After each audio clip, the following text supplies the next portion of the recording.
Welcome to Marvelous Disney, the podcast that discusses the most recent doings at one of the more dynamic divisions of the Walt Disney Company, which is, of course, Marvel Entertainment. This is entertainment writer Jim Hill, and my co-host, the amazing Aaron Adams, and I are recording this week's episode on Wednesday, July 20th, 2022, which is the day that the Avengers campus officially opened to the public at Walt Disney Studios Park at the Disneyland Paris Resort. And Aaron and I will be talking a bit about that in the second half of today's show. Also, today is the preview night for this year's San Diego Comic-Con. It used to be back in the day, preview night, you could actually walk the show floor. They sort of threw it in if you bought the 4-day pass. And so you could be among the first to get in there and get your limited edition stuff. And these days, preview night is almost as busy as Saturday at Comic-Con. Speaking of purchases, though, you and Sabrina got something interesting this week, right? Yeah, we just had, actually within the last hour and a half, a PlayStation 5 delivered to our front door, so... You know, it's really odd. My wife has always been saying for the last several months, I want to get a kitty cat. I want a cat. Mm-hmm. No, we can't have a cat. They cost too much. It's too much responsibility. I don't have time for a cat, but I really want a cat. So a couple of days ago, I saw a headline that there's a new video game called Stray that came out. And I happened to show my wife, hey, did you see this video game? And she's like, oh, is that the one about the kitty cat? No, I haven't seen it. And I went, hey, wait a minute, that's kind of odd. And then I went, oh, well, it's on PlayStation only, so we don't have a PlayStation, so I guess we can't play it. And then she's like, oh, that's interesting. And then she didn't say anything else about it. And then today she was like, oh, by the way, I ordered a PlayStation. Make sure you keep your ears open for a knock at the door. And I'm like, so we did get a cat. We got a digital kitty cat. So, yeah, she's downstairs right now playing kitty cat. But wow. we got a PlayStation. The thing that actually has interest of Marvel to it is we got a remote control with the thing, which is not in and of itself odd. But what is odd is that it's got a button on it dedicated to Disney Plus. And I thought that was a rather stupendous feat at this point in Disney Plus's lifespan. It's also got buttons dedicated to Netflix. Netflix has been around for a day or two, so that's not surprising. YouTube, also not surprising. The fourth button to be dedicated to a thing is to Spotify, to music, not even a video channel like Apple TV or something like that, right? So Apple TV can't get a dedicated button on the Sony remote, but Disney Plus can. Do you think that they have a relationship at all anywhere? That, like there might have two execs that have worked together in the past that might help lubricate this deal, Jim? Do you think Feige and one of the Sony execs are like, hey, you know, it'd be great if you want another set of Spider-Man movies. How about you give us a shiny button on your remote? The PS5 hits the market on November 12th, 2020. That's a year after Disney Plus debuts. And I know, it was fairly successful out of the gate, but warranting its own button on the remote for the PS5. I mean, that seems like a deal made between two companies more than anything. And so, I mean, I guess it's always good to see cooperation between the two, because when you hear of a kerfluffle between a Spider-Man negotiation, it's like, hey, guys, if you could get the Disney Plus button on the Sony PlayStation remote, surely you can work out this deal with Tom Holland, right? I mean, if you've been through worse, kids, I think was the thing. So, yeah, I just found it very interesting that as Disney Plus, it's not like we expect it to fail or anything silly like that, but it is really young in its lifespan to start appearing on dedicated buttons on remote controls. That fascinates me. Disney Plus debuts November of 2019, and to be in stores in the marketplace for November 12, 2020, that means that things in manufacture the spring, late winter, early spring of 2020. So 3 months after Disney Plus debuts, it's like, yes, you're a button on our console or the remote. That's a big bet. That's a big roll of the dice. So. And the good news is I'll now be able to have a review of the Spider-Man game from a few years back, as well as the new Miles Morales Spider-Man game that I've been lax at getting to. So they are now downloading in the background. They'll be done in about 7 hours. God, the internet's slow sometimes. All right. Just don't talk about the kitty cat game out loud. If Nancy hears about this, we'll have to get a PS5. Right. Okay, we were talking about San Diego Comic-Con, and Deadline just broke that, yes, there's the big Hall H presentation on Saturday. Again, that's the last presentation of the day.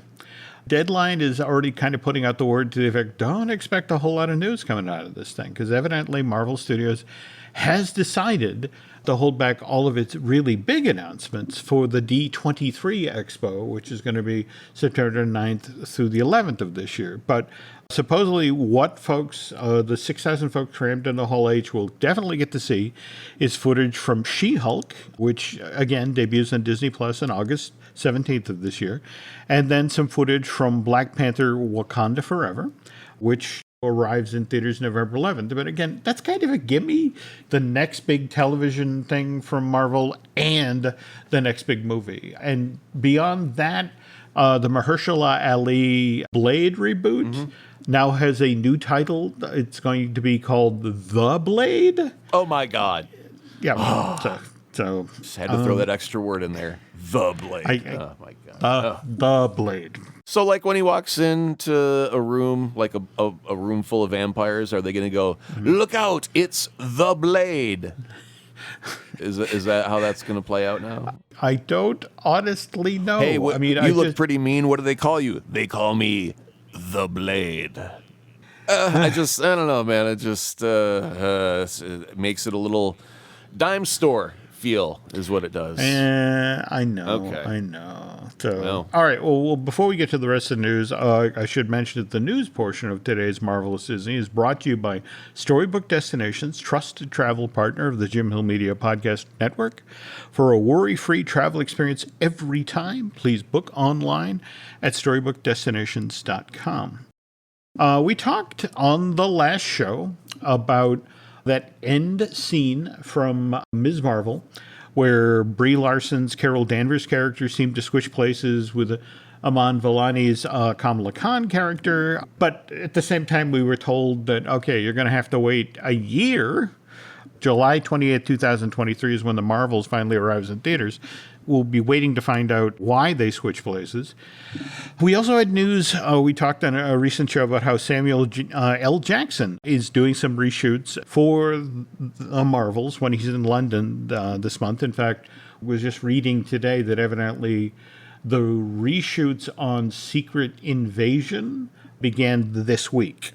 But supposedly, when they Samuel L. Jackson and Brie Larson and Aman Vellani all get together, they're going to be joined at these reshoots by Ashton Mount, who played Black Bolt in the the Inhumans TV series, as well as playing a version of that same character in the recently released Doctor Strange in the Multiverse of Madness. But he's supposed to be playing Black Bolt again. Huh. When the Inhumans debuted on ABC in the fall of 2017 and basically didn't make a ripple, I mean, it was like, it was very interesting to have not just the Marvel fan community, but the entire television viewing audience like, do not want. I mean, a shot in Hawaii, it's lovely to look at, do not want. And yet, here is Black Bolt back again. I think part of it has to do with the fact that Marvel as an entity loves a good actor. And he is tearing the screen up as Pike on Strange New Worlds. And I think they're like, you know what? We got to give this guy a shot. And, we can admit that the Inhumans shot against gray on gray because they're on the moon and they've never heard of paint. So maybe that had its flaws. However, that does not mean that Anson Mount is not one of the greatest actors working right now. So, yeah, I can see them not giving up on the character simply because he's such a strong actor. I can see that being the logic there. I think you're genuinely onto something in regard to Star Trek Strange New Worlds. I mean, it just... Drew recently, who was saying it was his favorite Star Trek in years. That they're Absolutely, really doing a great job. I have to make some time to watch this. Yeah, it's worth it. Okay. Well, again, I'm intrigued to have him on the canvas again. Another quick note in regard to Ms. Marvel. That end scene in Kamala Khan's bedroom, that was actually shot by Nia DaCosta, the director of the first Captain Marvel movie and Ms. Marvel, or excuse me, The Marvels. And evidently, what they did is in London at Long Cross Studios, in fact, that's in Surrey, they built, I want to say, 2 or 3 walls of Kamala's bedroom, recreated it from the TV show, and they shot it there and then digitally uploaded the footage to the folks in California who cut it into the final episode, the end scene. So it's a big surprise to that cast as it was. They were more excited to see Carol Danvers showing up than I think the people at home were watching. Wouldn't it be weird if they did the Marvels with like the Freaky Friday movie formula where they did a body swap? Oh, as much as you were saying on the last show that you want to be adopted by that family, you want to go eat at that house. I wouldn't have a problem with that. I so enjoyed the Kamala Khan parents and her brother and the new sister-in-law and all that. It's like, yes, I would go back to that house to see Brie Larson, eat your curry, shut up. Anyway, speaking of shooting, production of Madam Web has just gotten underway in Boston. The footage must be really good because did you see where they have changed the release date of Madam Web from July 7th of next year? They've pushed it out to October 6th. So pushing it back is a good sign? The reason that it's the first weekend of October, which is where Columbia Pictures has released Venom and then the Venom sequel, Let There Be Carnage, same weekend. They released that in 2021, and in both cases, they did great numbers. Yeah, but wasn't that kind of trying to harness the power of the Halloween season in that October release? Whereas Madam Web, I don't think has anything spooky or scary or anything like that that could help it in October. Like, if we have Halloween Ends coming out this season for Halloween, I am not going to see a Marvel movie. If I have to choose between the two, I'm going with Jamie Lee Curtis and Michael Myers wrapping this story up. Yeah. Well, again, you have to understand these are the Sony executives who are still sitting in the crater that was caused by the let's put Morbius back in theaters. The kids seem to want it. Yeah. Don't get me wrong. You are right. This is more of a horror-tinged Marvel film, which is why we want to bring it out in the weeks before Halloween. I think these are just executives who are being cautious. Terrified. Yeah, they're like, let's give us a couple more weeks just to polish it a few more weeks if we need it. Not saying we need it, but if we need it, we got it. I'm actually thinking it's more of a case of, okay, we know the first weekend of October is a safe harbor for spunk movies. We've done well in that slot. See, now here's where I would kick back on that and go, you remember you ended the last Spider-Man movie with him swinging around the Christmas tree. And we were debating where it lined up with Hawkeye, should the Christmas tree be toppled over. If Madam Web is on the side of good, Yep. maybe you could have a holiday spirit feeling around this where everything is just a little bit lighter, a little bit brighter, and a little bit more jovial. Or at least that's the scene in the background while, the gang is trying to keep it together in New York City or whatever the case may be.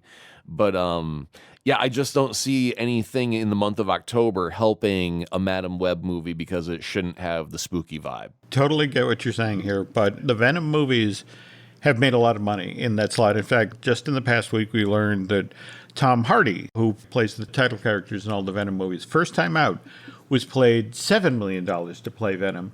For the soon-to-begin shooting Venom 3, he's getting $20 million. So it's like, and you can bet, given that payday, we're going back to the first weekend of October with Venom 3. We will stand in that safe harbor and come, give us your money. Do you want to play the hypothetical and see, do you think Morbius would have been helped out if it would have released in October as a vampire movie instead of April 1st as I guess it would be the early summer blockbuster release? Yeah, boy, that's hard to say. Yeah, I mean, it's hard to look back and try and predict what would have happened in a fake scenario, but it's like it didn't do well on its own. If sometimes it's story, sometimes it's, production, but sometimes it's timing. And people have to be in the mood for a vampire movie, right? And that October, because you're being pummeled by advertising for Dracula movies on the old TV channels, and we're doing marathons of Stephen King movies, and we're doing marathons of Chucky, and like all this stuff. And it kind of gets you primed for, it's Halloween month. I want to go see, but I don't want to see something I've already seen. I want something new. Hey, there's a vampire movie coming. And it may not be your typical vampire movie. Okay, it's a spunk vampire movie, but still, it's a vampire movie I haven't seen, and it's the month of October when I'm ready for a vampire movie, right? We're in an era now where movie box offices are treated like ball scores. Mm-hmm. There's your opening weekend, and how did you do in weekend two? And it's like, business fell off by 60 some odd percent. You're now a failure. Literally, this is what people were saying about Thor: Love and Thunder just this past weekend. The box office in North America fell off by 68%. The Taika Waititi movie made $47 million second weekend in North America. But Spider-Man: No Way Home, back in December, its box office also falls off by 68% in its second weekend. And that movie goes on to make $1.9 billion worldwide. Doctor Strange and the Multiverse of Madness opens in theaters in May. Second weekend, its box office falls off by 67%. It goes on to make more than $950 million worldwide. And to date, Thor: Love and Thunder, its box office total stands at $511 million worldwide. I cannot tell you, Aaron, how many pieces I saw this weekend where it was like, this is a clear sign that, people are just not responding to phase 4 of the MCU, and maybe Kevin Feige has lost his golden touch. And it's like, people are so desperate to write the Marvel Studios' failing story. Right. As you're still making hundreds of millions of dollars in profit and scoring really well with the tomato people. Yep. Marvel Studios is fine. Wait till you see the pile of money that Black Panther: Wakanda Forever makes in November. I will bet you now that when we get the box office totals for the second weekend of that Ryan Coogler film, I will bet you the business has fallen off by something in the mid to high 60s. And as we're talking about Thor and Love and Thunder here, a couple of Easter eggs have bubbled up.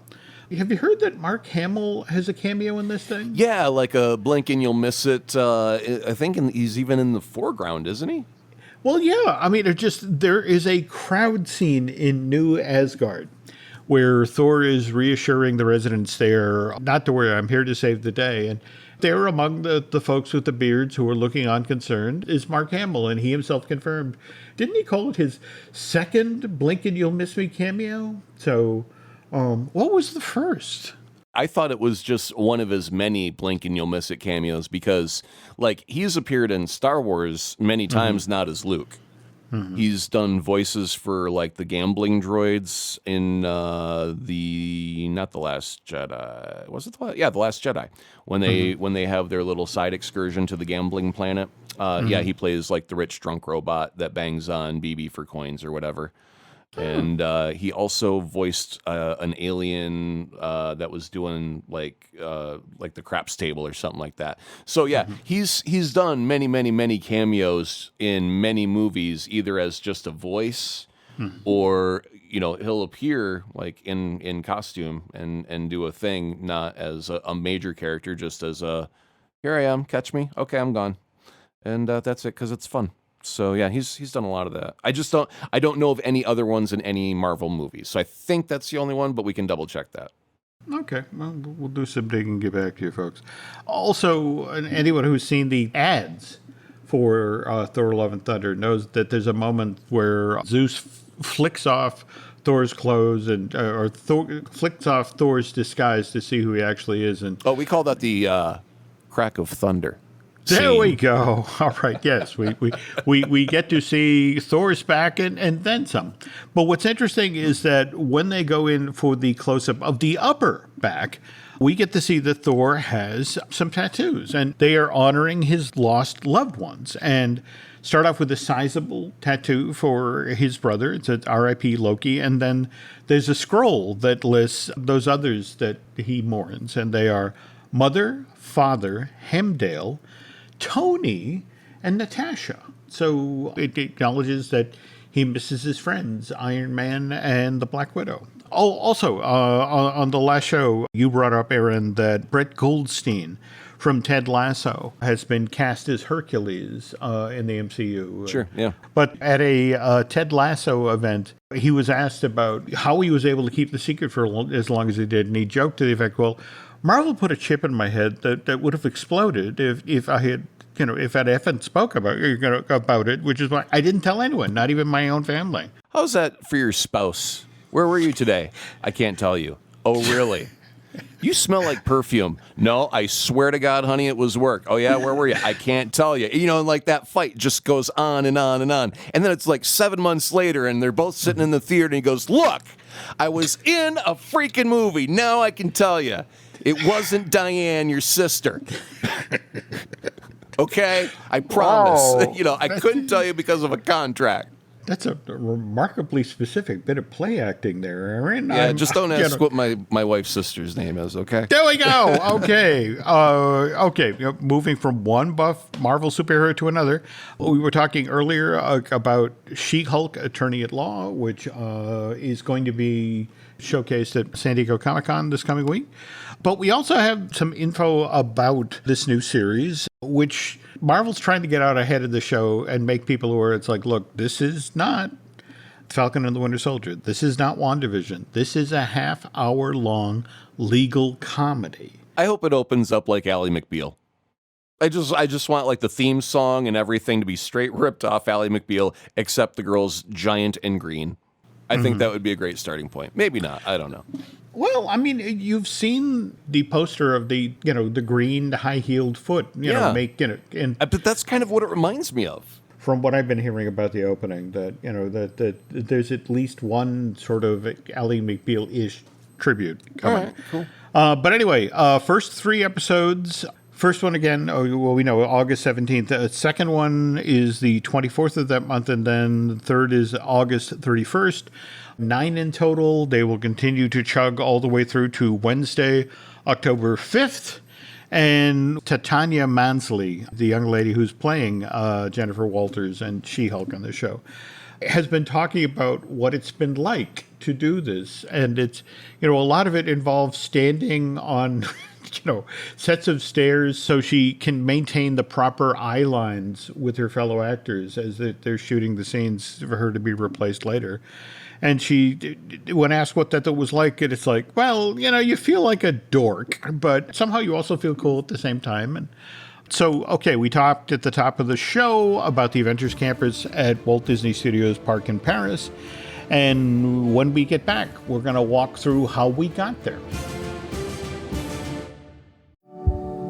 Every story you love, every invention that moves you, every idea you wished was yours, all began as nothing. Just a blank page with a blinking cursor, asking a simple question. What do you see? Great ideas start on Mac. Find out more on apple.com/Mac. This episode is brought to you by Indeed. When your computer breaks, you don't wait for it to magically start working again. You fix the problem. So why wait to hire the people your company desperately needs? Use Indeed's sponsored jobs to hire top talent fast. And even better, you only pay for results. There's no need to wait. Speed up your hiring with a $75 sponsored job credit at Indeed.com/podcast. Terms and conditions apply. Big news. Sephora is now on Uber Eats. So if you find yourself facing a beauty emergency, like needing a last-minute gift, or you're just out of your favorite mascara, again, don't panic. We got you. Order now and get $10 off on Sephora orders of $50 or more on the Uber Eats app. Order now. Offer ends October 30th. One order per customer. Additional terms apply. See app for availability. Delivery fees may apply.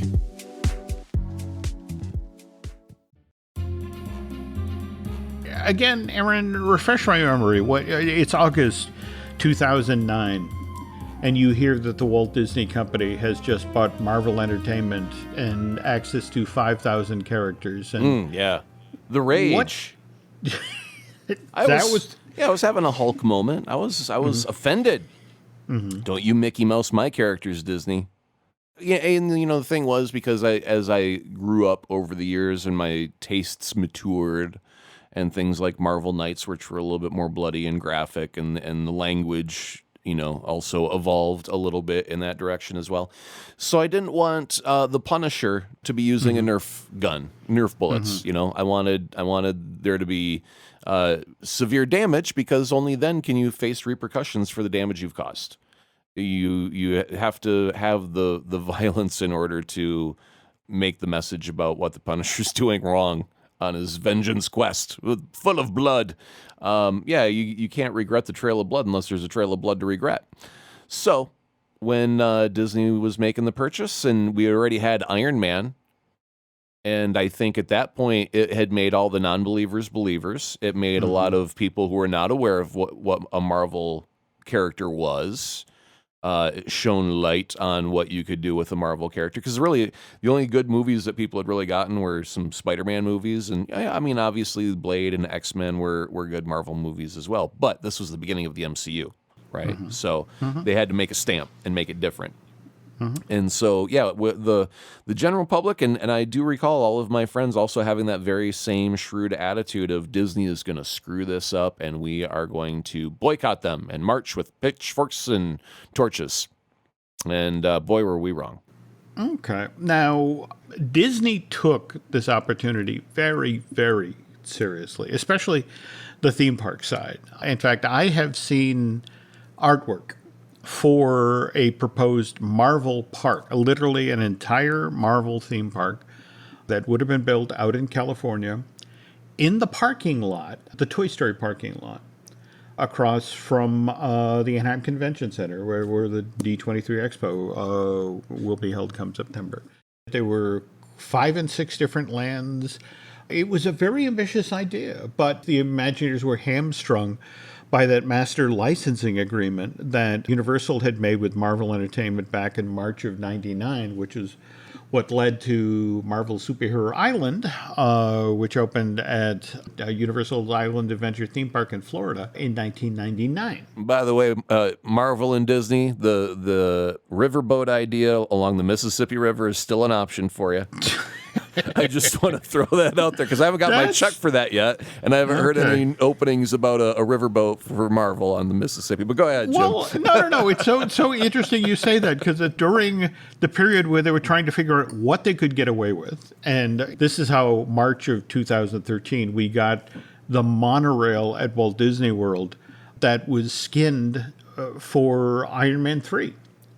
They had to put the fear of God into the monorail drivers at that time, because the way the language of the master licensing deal with Universal was written was, as long, the Marvel characters could not appear in a theme park other than a Universal theme park.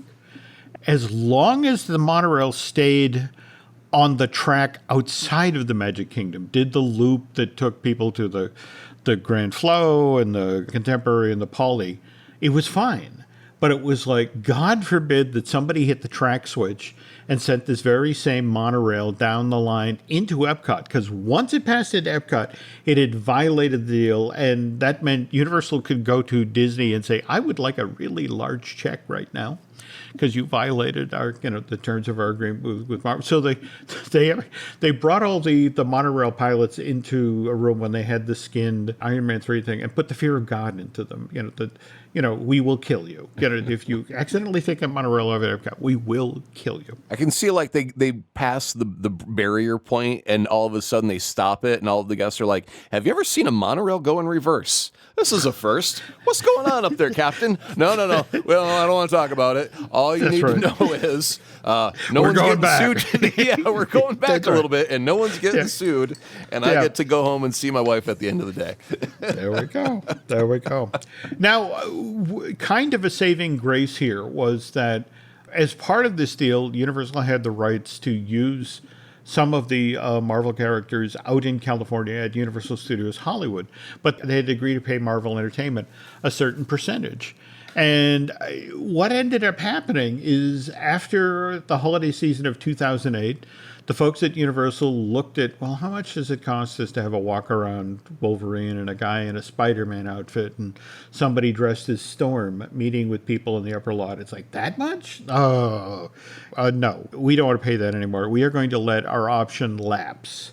And that, however, left a window open for Disney to bring the Marvel characters to California, that they could appear at Disneyland. So April of 2013, also tied to Iron Man 3 arriving in theaters. We got the Hall of Armor, which was upstairs in the old Circle Vision Theater, where the America Sing show was shown. And they had a display that featured, I want to say, some of the 31 different suits of armor that we get to see.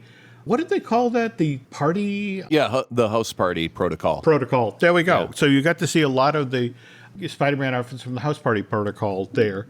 And what was interesting then is going forward that as each new Marvel film would arrive in theaters, Disneyland would expand what eventually became known as Marvel Superhero Headquarters at Disneyland. So November of 2013, tied to the release of Thor Dark World, we got the Treasures of Asgard experience. And you could cross the Rainbow Bridge to Asgard and do a meet and greet with Thor. And the Imagineers came up with this wonderful illusion where Thor would greet you as you walked into the room. He'd be waving his hammer down, and then he'd set it down and invite you to try to pick it up. And what you didn't know is that there was this hugely powerful electromagnet that was holding the Thor's hammer. Yeah. And, so all these little kids who, would come up and, try to pull it up. And Thor, who evidently had in his outfit, I don't know if it was a cool remote with Disney Plus on it, but he had something that he could click on and off. And I said, no, let me show you. Lift it up like this. It's easy. Now you do it. Mm-hmm. And then come March of 2014, out ahead of Captain America Winter Soldier, we got a Living Legend exhibit. And it really worked out well. But at the same time, they were handcuffed by the fact that they had this agreement that prevented them from doing anything of size stateside. So this explains why when we finally got our first really for real Marvel attraction, it was on the other side of the world. It was in Hong Kong, January 2017. We got the Iron Man experience. And to be honest, we largely got that exhibit opening over there because they'd already set aside the money to make the Star Wars simulator ride. Mm-hmm. And it was like the folks from Hong Kong were like, I don't want to have the same thing as all the other parks. And it's like, well, how would you feel about an Iron Man ride? It's like, yes, we want that.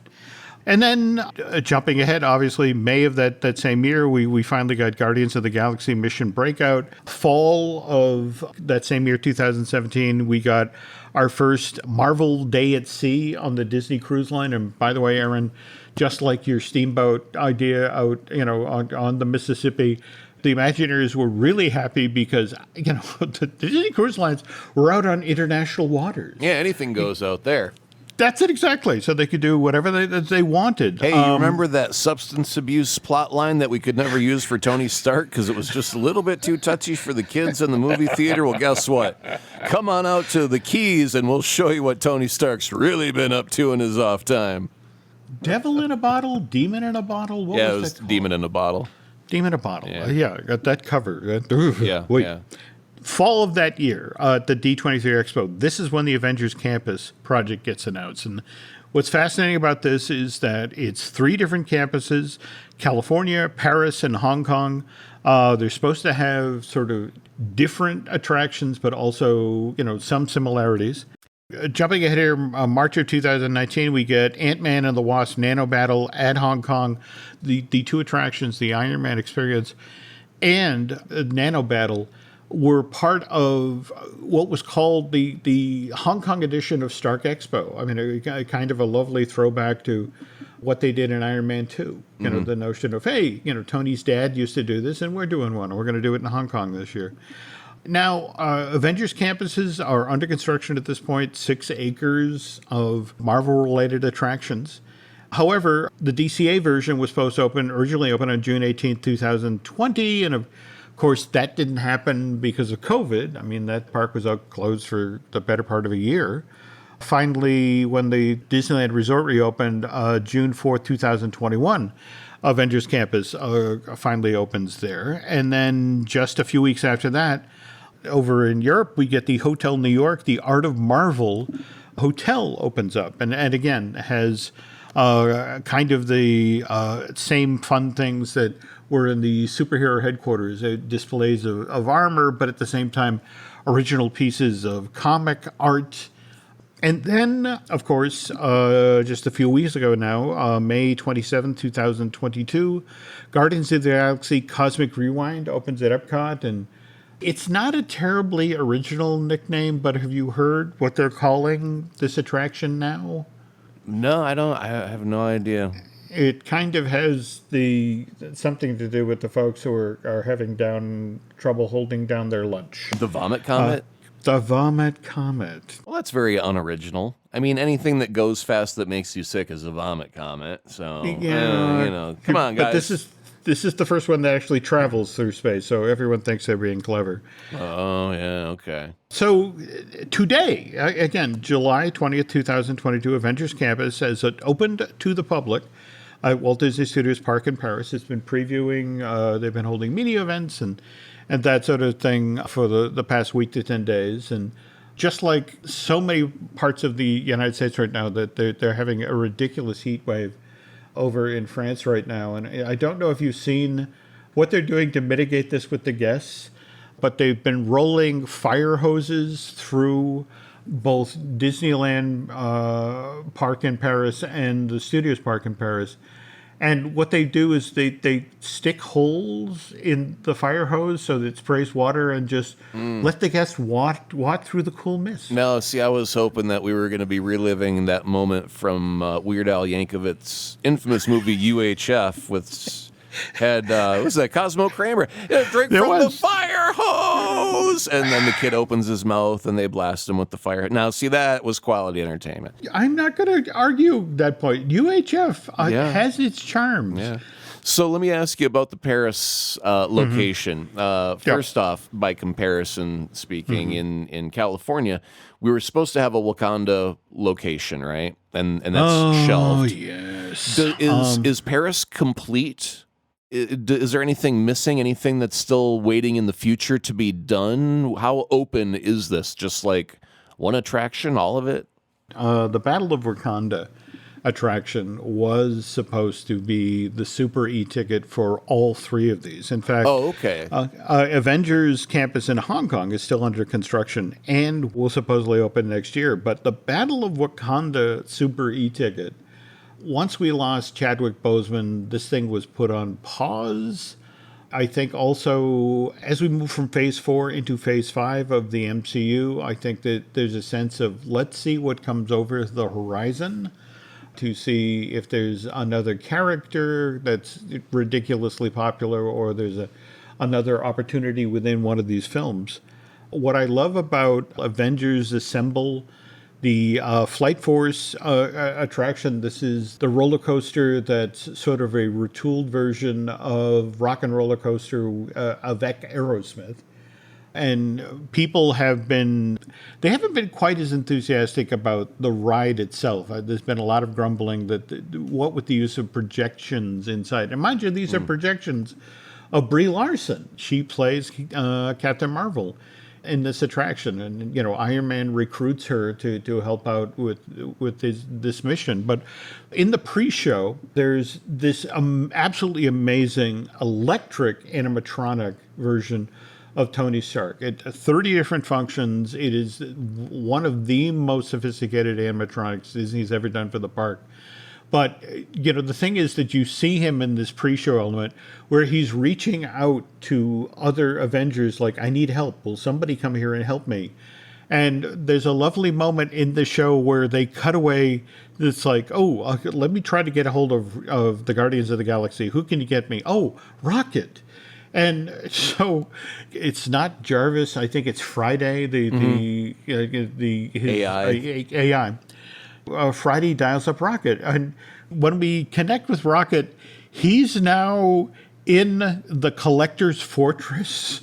We cut into him in the middle of the storyline of Guardians of the Galaxy Mission Breakout, where he's trying to rescue his friends. And he's like, look, I'd love to be able to give you a hand if I had hands, but I'm kind of busy with my own rescue mission here. So it's just this lovely cross-reference between one Disney attraction and another Disney attraction. That is rather brilliant. Yeah, I have to admit, I like that moment. But the correct answer to your question, Aaron, is yes. Oh, in fact, even when Hong Kong is finished, Avengers Campus next year, it will be unfinished because there is this large expansion pad that was set aside for this Marvel Super E-ticket. All right, so barring that one thing for all 3 locations, are there any other things that are lacking or still waiting to be built, or is it complete beyond that one Wakanda attraction? At this point, they are considered complete, though, as we've been seeing with the Avengers Campus at California Adventure, as each new film or limited series debuts on Disney Plus, we have new folks. In fact, just last week, the mighty Thor, Jane Foster, began appearing in DCA, and prior to that, Kamala Khan, in her Ms. Marvel outfit, was walking around DCA. And they had a number of these folks also appear in the Walt Disney Studios Park version of Avengers Campus. So nobody plans a vacation to France or California based on I'm going to see, Right. A walk-around character, yeah. But it's still nice, and there was actually there's been some lovely photos coming out of California Adventure. Well, I mean, if you're gonna create the land, you have to populate the land with characters to make it to believe in. The same thing with Star Wars. You can't just put a desert landscape and go, that's Star Wars. You got to actually have a Vader or a Kyle Ren to march about, right? Interesting you say this, because as part of the press for the opening of Avengers Campus at Walt Disney Studios Park in Paris, the president of the park got asked about, what's in the future here. I mean, you guys talked about, there was going to be the Avengers Campus, and then there was going to be the Frozen Land, and, we can see you building the Frozen Land. But wasn't there also discussion of a Star Wars land? Aren't you guys going to build another version of Galaxy's Edge here? And just in kind of an admission that nobody at Disney wants to make, it's like, we're not doing Galaxy's Edge here. We're doing a thing and it will be great, but it won't be Galaxy's Edge per se. Yeah, there will be some sort of Star Wars thing. But, what was the name of that thing that got canceled that George... It was like an underground, like almost on the Coruscant planet, like 66 levels down. Wasn't underworld. it Star Wars 66? I mean, yeah, I think it was a number, yeah. Yeah, and the notion was it was exploring the crime lords and the underworld of Star Wars. And I think Coruscant works because it's a crowded planet with all the technology and all the buildings. I mean, there is no nature on Coruscant. It's just jam-packed with buildings and alleys and stuff like that. And that's one of them things where I want to say, if you mentioned in Epcot, was it Turkey Pavilion? Like where the corridors just kind of lead, they're a little bit crooked, and you think it goes further than what it does, but it's all an illusion because of how the corridors twist and wind and stuff like that. I mean, they could do so much with that if they went with that type of a theme for... instead of just a desert, which I think is cool, but if each land had their own thing that was Star Wars themed but completely different from one another, in the same way that Disney World, some people will wait their whole life to make that one trip from across the world to Disney World, that could be the thing for Americans where it's like, I would love to see that thing in Paris. Now I got to save up and make that one trip to that park. Right. That's an interesting idea. I mean, I guess Mr. Chapek, who just got his contract renewed with the Walt Disney Company for 3 years, has been visiting parks all over the world in the past couple of weeks. And this is supposedly out ahead of making his first appearance at a D23 Expo as the chairman and CEO of the Walt Disney Company, and supposedly this is where he gets to reveal what he wants to build at the parks. That this event that's coming up in September, and it will be interesting to see what gets greenlit, how he decides to make his big moves, and whether it's going to be a Star Wars based attraction or a Marvel. But for now, I mean, the Disneyland Paris is open. People are going to the Pim's Kitchen, which is, for example, there are differences between the parks. That the Pim's Kitchen here is a buffet versus the Pim's Kitchen at DCA, Pim's Test Kitchen. It's a quick service restaurant, but you can order the Pimnini, the sandwich that feeds 8 and seats 12. They really should do both versions of that, where you can order the panini big, where you can feed the entire family and a couple other families standing around the corner, or you could do the mini panini, which is the size of like a postage stamp. And you have to order them by the dozen, surely, and you eat them by the handful like they're M&Ms. But that's how they go, because PimTech is large or small. You gotta, if you do one, you gotta do the other. And remember, folks, those of you who are listening at Food Services at Disney, the check goes to Aaron Adams. And by the way, he's still waiting on that check for the steamboat out in the middle of the Mississippi with the Marvel theming. So, anyway, folks, that is going to do it for this week's episode of Marvelous Disney. Of course, when San Diego Comic-Con is over, there will undoubtedly be more news coming out of that. And thank goodness we have Drew Taylor and Brian Gaughan down there. Drew, of course, is the gentleman I do the Fine Tuning podcast with. Likewise, Brian Gaughan, of course, is the gentleman I do the Looking at Lucasfilm podcast with, and hopefully he'll come back with all sorts of Star Wars news. And then we have the other show we do here, Disney Dish, with Len Testa, which is about all sorts of other theme park news. Tell you what, folks, if you could do Aaron and I a favor, if you could head over to Apple Podcasts and rate and recommend, well, the show you're listening to right now, Marvelous Disney. Likewise, if you really like what you heard here tonight, if you want to head over to Bandcamp and subscribe, that would be killer. Aaron, can you tell folks where they can find you on social media? Nope, not this time, my friend. Today, I'm going to send you to @Seb4Chuff. I'll tell you why. I know it's a silly name, right? Apparently, young man Seb had open heart surgery. And the family reached out and said, could any Avenger out there give a shout out to this young brave man? And Brie Larson said, Seb, welcome to the Avengers. Love, Captain Marvel. So if you could, go to @Seb, SEB, the number 4, Chuff, CHUF, and say, welcome to the Avengers, Seb. We love you. Oh, that's really sweet. Okay, no, I highly support that idea. On the other hand, us social media, we're on Twitter, we're on Instagram as Jim Hill Media, and over on Facebook as Jim Hill Media News. And Aaron won't admit it, but you can find him at Azaprod.